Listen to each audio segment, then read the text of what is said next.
What went wrong here? Everybody's saying the filler which he used was not done well, and that is why all the swelling about. But in this video, I'm going to tell you that it's not the filler, it's a different process of removing the filler which has caused this kind of a change in her.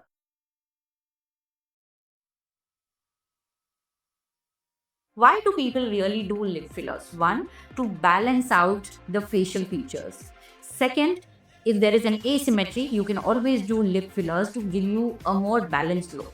Third, to give you a youthful look. While with age, there's a lot of shrinking of the skin tissues, including your cheeks, your skin, your chin, and your lips as well. And for that support, lip filler beautifully helps the tissue without making you look very ugly.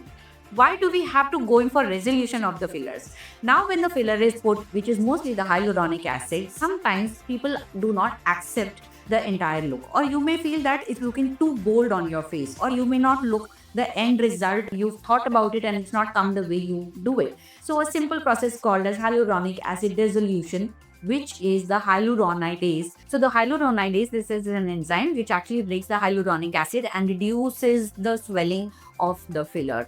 While it is being done, it is a known sign to cause inflammation for about 24 to 72 hours. It's very much known. In some cases, the body reacts a little more and gives this kind of swelling, but everything will be fine in few days. And of course, the lip reduces, gives you again back your softer look. You don't look any artificial, and whatever the extra, the bulk of the filler which you felt goes down. So there's nothing to worry. But the last caution, what I would say is, putting the filler and removing the filler is your dermatologist's work. Do it under a guidance of a trained dermatologist and not anybody who can just tell you that, okay, I am ready to do the filler.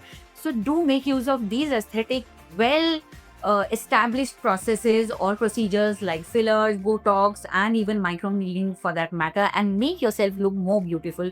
But yes, these are medical procedures, and that's why only a medical trainer should touch you for any of these, because we know how to get you out of it or how to mold it when you are not liking the results.